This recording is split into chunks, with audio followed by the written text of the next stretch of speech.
Hello hi അസ്സലാമു അലൈക്കും. പുതിയ വീഡിയോയിലേക്ക് എല്ലാവർക്കും സ്വാഗതം.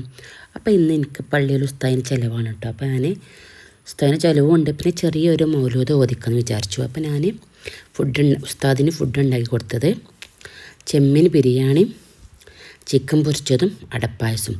അപ്പോൾ ഞാൻ ഫുഡ് ഉണ്ടാക്കേണ്ട കുറച്ച് ക്ലിപ്സൊക്കെ ഇതിൽ ആഡ് ചെയ്തേക്കണേ. പിന്നെ എനിക്ക് എല്ലാവരും ഒരു റിക്വസ്റ്റ് ഉള്ളത്, എൻ്റെ വീഡിയോ നിങ്ങൾക്ക് ഇഷ്ടപ്പെടുകയാണെങ്കിൽ നിങ്ങൾ പ്ലീസ് ഒന്ന് ലൈക്ക് ചെയ്യാനും സബ്സ്ക്രൈബ് ചെയ്യാനും കമൻറ്റ് ചെയ്യാനും മറക്കരുത് കേട്ടോ. പിന്നെ കമൻറ്റ് ബോക്സ് നിങ്ങൾക്കുള്ളല്ലോ, നിങ്ങൾക്ക് ഇഷ്ടപ്പെട്ടൊരു കമൻറ്റ് നിങ്ങൾക്ക് ഇടല്ലോ. അപ്പോൾ പിന്നെ ഞങ്ങൾ സാധനമൊക്കെ ചിക്കനും ചെമ്മീനൊക്കെ മാരിനേറ്റ് ചെയ്ത് വെച്ചിട്ടാണ് ഞങ്ങളെല്ലാവരും കൂടി ചായ കുടിക്കാനിരുന്നാണ്ട്. ഞാനുണ്ട്, എൻ്റെ താത്തിയും പിന്നെ അനിയത്തി. അപ്പോൾ കുട്ടികളൊക്കെ സ്കൂളിട്ട് വന്നതാണ്. അപ്പോൾ എല്ലാവരും കൂടി കൂടിയിട്ട് ചായ അടിക്കണം. അപ്പോൾ ഏട്ടത്തിൻ്റെ മോനുണ്ട് കേട്ടോ. അപ്പോൾ ഇങ്ങനെ ഓരോ കാര്യം ഞങ്ങളിങ്ങനെ ചായ അടിക്കണ്. പിന്നെ ചായ കുടിച്ച് കഴിഞ്ഞതിന് ശേഷം ഞങ്ങളെ കലാപരിപാടിയിലേക്ക് ആരംഭിച്ചു. അപ്പോൾ അനിയത്തി ആണ് സവാള കട്ട് ചെയ്യുന്നുണ്ട്. കണ്ടോ, മീശോ കത്തി സൂപ്പറാട്ടോ. അങ്ങനത്തെ വാങ്ങണം. നമ്മൾ കണ്ടാൽ വിചാരിക്കും മൂർച്ചല്ല, നല്ല സൂപ്പർ കത്തിയാണ്. അങ്ങനെ അവൾ ഇങ്ങനെ കട്ട് ചെയ്യുന്നുണ്ട്. അടുപ്പ് അതൊക്കെ കുറേ ഞങ്ങൾ ബുദ്ധിമുട്ടി, കാരണം കത്തി പിടിക്കണില്ല. മാവല് വരേണ്ടത് തന്നെ കത്തിച്ചിട്ടാ തോന്നുന്നുണ്ട്. അങ്ങനെ പൊരിച്ചിടാനുള്ള സവാളയും അണ്ടിപ്പരിപ്പ് മുന്തിരിയൊക്കെ ഞങ്ങൾ ഇതൊക്കെ വെച്ച്, പിന്നെ അവിടെ ഉള്ളി വാട്ടുണ്ട് ഒരു സൈഡിൽ. പിന്നെ ഞാൻ ബിരിയാണി വെക്കൽ മിൽമനയിലാട്ടോ. വെളിച്ചെണ്ണയും പിന്നെ മിൽമനയും മാത്രമേ ഞാൻ ആഡ് ചെയ്യാറുള്ളൂ. പിന്നെ അതിൻ്റെ ഇടയിൽ അനിയത്തി തന്നെ സലാഡൊക്കെയുള്ള ഉള്ളിയും ഒക്കെ ഉള്ള ശരിയാക്കുന്ന സലാഡും അല്ലേ കട്ടിങ്ങൊക്കെ അവൾ ഏറ്റെടുത്തു. പിന്നെ താത്തയാണ് ബിരിയാണിയൊക്കെ ഉണ്ട്. ഞാനൊരു വീഡിയോ എടുക്കാനും പിന്നെ പായസം അങ്ങനത്തെ ഒക്കെ ഞാൻ കേട്ടോ. അപ്പം വെള്ളം തിളച്ച് വന്നപ്പോൾ നമ്മളിടേണ്ട വലിയ ജീരകം, പട്ട, ഗ്രാമ്പൂ, ഏലക്കൊക്കെ ഇട്ട് കൊടുക്കണം, ഉപ്പും. അങ്ങനെ നിങ്ങളൊന്ന് വെച്ചോക്കണം കേട്ടോ. വലിയ ജീരകം ഇട്ട് വെച്ചോകൊണ്ട് അങ്ങനെ മസാല സെറ്റായി. അപ്പോൾ മസാല ഒക്കെ വാടി വന്നതിന് ശേഷം ഉള്ളൊക്കെ ഇട്ട് ഞങ്ങൾ പിന്നെ ഗ്യാസ് അടുപ്പത്തിൽ ഞങ്ങൾ അടുപ്പത്തേക്ക് വെച്ച്, അടുപ്പെല്ലാം കത്തുണ്ടല്ലോ. അങ്ങനെ ബിരിയാണീൻ്റെ ഫസ്റ്റ് ഘട്ടം കഴിഞ്ഞു. അടുത്തയിലേക്ക് ഇങ്ങനെ കിടക്കട്ടെ. അപ്പോൾ ഞാൻ അനിയത്തോട് ചോദിക്കണം, അല്ലെങ്കിൽ ചെമ്മീൻ കാണില്ല. അപ്പോൾ വല്ലൊരു ചെമ്മീനല്ല അത് കാണുന്നത്, വലിയ ചെമ്മീനായിട്ട്. സത്യം പറയാല്ല, സൂപ്പർ ബിരിയാണിന്ന് കഴിച്ച ഉസ്താദ് മുതൽ എനിക്ക് റിവ്യൂ വന്നിട്ട് ഞങ്ങൾക്ക് സൂപ്പർ ബിരിയാണി. രാത്രി അങ്ങനെ കഴിക്കലില്ല, പക്ഷെ ഞാൻ കഴിച്ചു പോയി ടേസ്റ്റ് കൊണ്ട് വന്നിട്ടാണ്. അങ്ങനെ ദമ്മിടുകയാണ്. പക്ഷേ ഇതിൻ്റെ ഈ കൈ ഞാൻ മാത്രമല്ല, അധികം ബിരിയാണിക്ക് എഫക്റ്റ് എടുത്തേക്കുന്ന ആളിൻ്റെ വല്ലിൻ്റെ രണ്ടാമത്തെ താത്തയാണ് ഉണ്ടാക്കുന്നത്. സോറി, രണ്ടാമത്തെ അല്ല, എൻ്റെ നേരെ മൂത്ത താത്ത, എൻ്റെ മൂന്നാമത്തെ താത്ത. അങ്ങനെ ബിരിയാണിയൊക്കെ സെറ്റാക്കി ദമ്മിടുകയാണ്.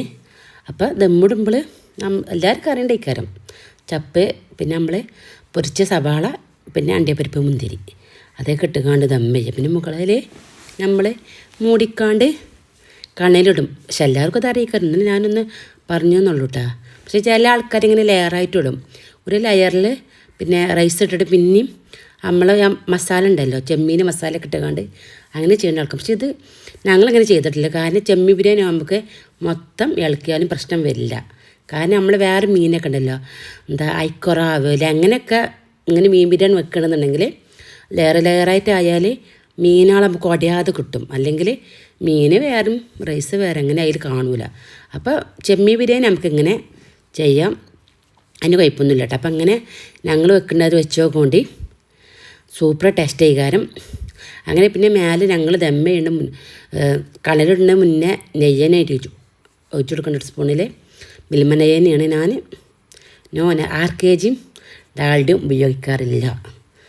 പിന്നെ അങ്ങനെ അത് കഴിഞ്ഞതിന് ശേഷം ഞാൻ എന്താട്ടി പാല്, നമുക്ക് അടപ്പായസല്ലേ, സത്യം പറയുന്നത് ഞാൻ സ്ഥിരം വാങ്ങേണ്ട അടല്ലത്, ഞാൻ ശ്രദ്ധിച്ചില്ല. നെക്സ്റ്റ് പോയപ്പോൾ സാറേ സൂപ്പർ ടേസ്റ്റ് ഉണ്ടായിരുന്നു, ഒന്നും പറയട്ടെ, അടിപൊളി പായസം. നമ്മളെ കല്യാണ വീട്ടിൽ സദ്യ കിട്ടുമല്ലോ, ആ പായസം എന്നിട്ടാ. പക്ഷേ സത്യം പറയല്ല, എല്ലാവരും കുടിച്ചു. പക്ഷേ കൂടുതൽ നമ്മൾ ഒരു ഗ്ലാസ്സിൽ നിന്ന് കൂടുതൽ അങ്ങനെ കുടിക്കാണ്ടായിട്ടില്ല, 3 പാക്കറ്റായിട്ടും. അങ്ങനെ പായസം ഫുൾ ഞാനിട്ട് ഉണ്ടാക്കൽ. പക്ഷേ എൻ്റെ വീട്ടിൽ ഞാൻ അടപ്പായസം ഉണ്ടാക്കിയിട്ടുള്ളൂ. എൻ്റെ എല്ലാ വ്ലോഗ് കണ്ട ആൾക്കാർക്കും അറിയാം.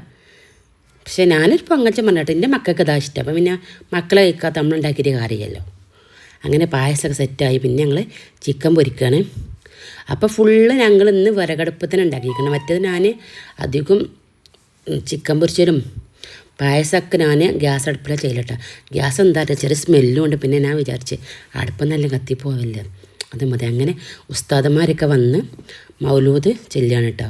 ഉസ്താദന്മാരെന്ന് വെച്ചാൽ എൻ്റെ ഇക്കാൻ്റെ അനിയനും എൻ്റെ അനിയത്തിൻ്റെ ഹസ്ബൻഡും, പിന്നെ അത് ഉസ്താദല്ല കേട്ടോ അവൻ, പിന്നെ ഞങ്ങളെ സ്ഥിരം ഉസ്താദും ഒക്കെ ഉള്ളത്. പിന്നെ എൻ്റെ അയൽവാസി മൂലവരുണ്ട്. അങ്ങനെ എല്ലാവരും മൗലൂദൊക്കെ ചൊല്ലി ഫുഡൊക്കെ കൊടുത്തു. അങ്ങനെ അവരെല്ലാവരും ഫുഡ് കഴിച്ചു. അതിൻ്റെ ശേഷം ഞങ്ങളെല്ലാവരും ഫുഡ് കഴിച്ചുകൊണ്ട് അൽഹംദുലില്ലാ ഒക്കെ മൗലൂദൊക്കെ റാഹത്തായതാണ്. അപ്പോൾ ഇത്രയൊക്കെയുള്ള വീഡിയോ. അസ്സലാമു അലൈക്കും.